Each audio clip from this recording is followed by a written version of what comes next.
Allez, comme tous les dimanches, le résumé de la semaine. Avant toute chose, je vous rappelle qu'il y a le Grand Prix d'Arabie Saoudite à 19h, en direct sur Twitch, le Twitch TibF1 donc. Il y a aussi ma chaîne YouTube sur la F1 TibF1. Si vous voulez jeter un oeil, vous êtes fan de F1, allez-y. Ceci étant dit, passons maintenant au résumé de la semaine. Alors cette semaine, peu d'actu, honnêtement, je me suis battu pour vous en trouver, mais 35 vidéos seulement faites cette semaine.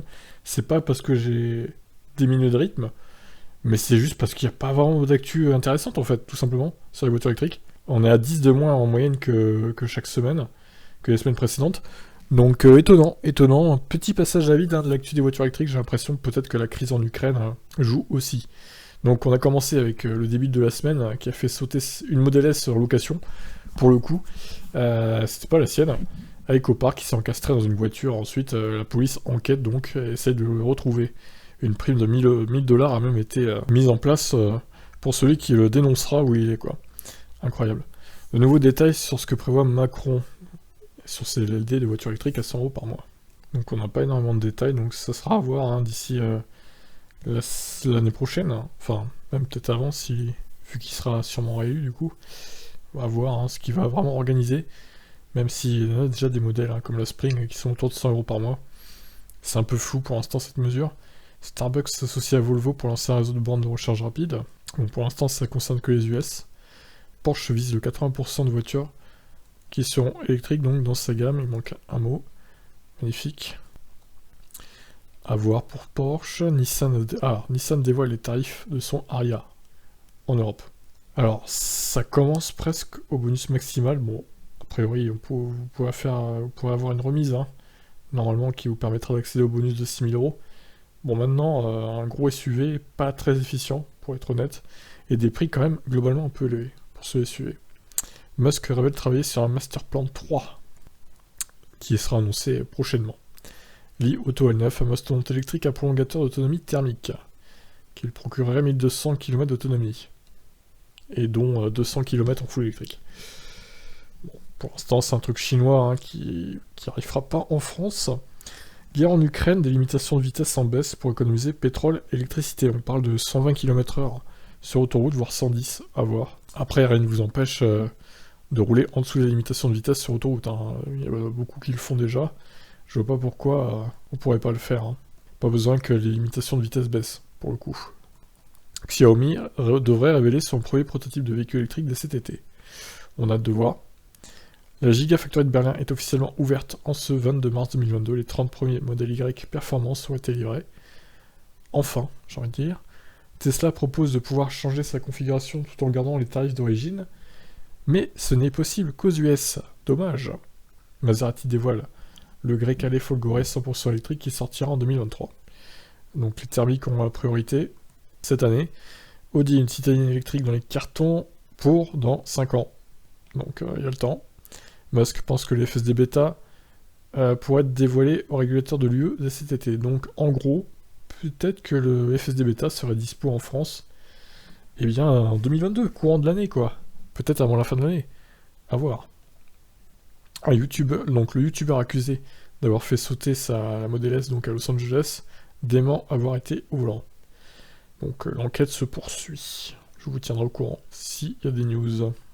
Volkswagen dévoile son logiciel ID 3.0 avec pas mal de petites améliorations au programme. Je vous laisse découvrir ça dans la vidéo. Hertz va ajouter les modèles Y dans sa liste de voitures électriques à louer. Bon, alors ça concerne en priorité les US encore, mais pourquoi pas en Europe, dans un deuxième temps. Skoda évoque ses futurs modèles électriques et ses futurs designs. Alors la petite voiture en miniature, ça me fait penser un peu à la Ioniq 5 de loin, comme ça. Il y a un petit air, je trouve. Donc Stellantis et LG Energy s'associent pour créer une usine de batterie au Canada. Ok. Ça concernera donc la fourniture de batteries sur le marché nord-américain, vous l'aurez compris. Pas en Europe, ils vont pas les importer depuis là-bas. Volkswagen va reprendre la production de ses véhicules électriques bien plus tôt que prévu. Bonne nouvelle pour le géant allemand. Honda dévoile un prototype de son futur SUV électrique, le eNi 1. Putain, mais quel nom de merde! Faut vraiment trouver d'autres noms à Honda, c'est terrible. Les noms de code comme ça, c'est jamais vendeur. Kalachnikov UV4, le Twizy-Russe, qui est encore plus moche que le Twizy français, il faut quand même le dire. Donc belle performance. Cette startup promet 100 km d'autonomie sur votre Tesla grâce à des panneaux solaires. Alors pour moi ça c'est du bullshit, c'est du vent, parce que je vois pas comment ils pourraient gagner 100 km d'autonomie avec des panneaux solaires, il faudrait qu'il y ait des panneaux solaires énormes en fait sur la voiture, ce qui n'est juste pas possible. Donc j'attends de voir, mais ça me paraît étonnant comme système. Le site propose plusieurs années de recharge gratuite sur le réseau Electrify America et Canada.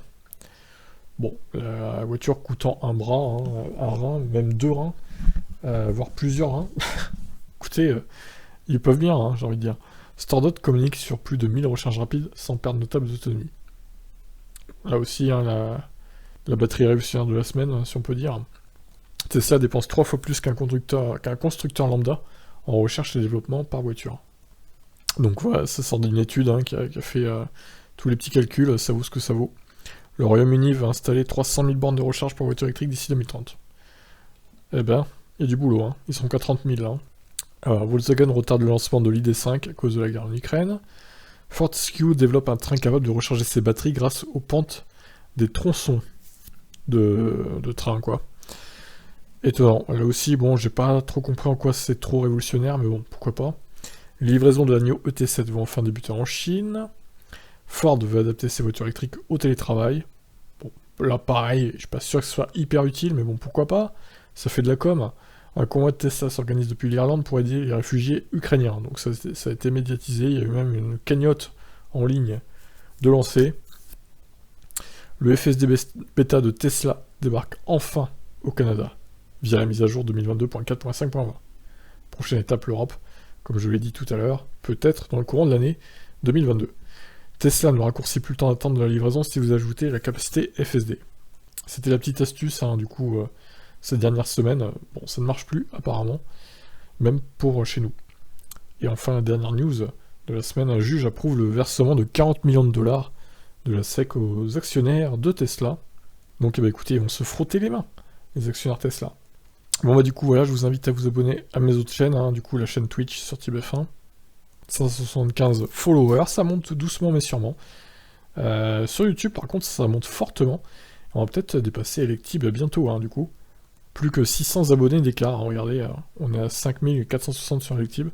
Tib Stories, bon, ça monte beaucoup moins, pour le coup. Je fais beaucoup moins de vidéos hein, sur cette chaîne, j'ai plus trop le temps, honnêtement, mais bon, voilà, après on essaie de faire des points sur l'Ukraine, etc., sur le Covid, etc., et puis voilà quoi. Donc voilà, bah écoutez, je vous laisse en espérant que la semaine prochaine il y ait un peu plus de news de voitures électriques quand même, parce que c'était très calme hein, cette semaine. Et puis bah voilà, on se retrouve dès demain pour d'autres actus. Je vous laisse.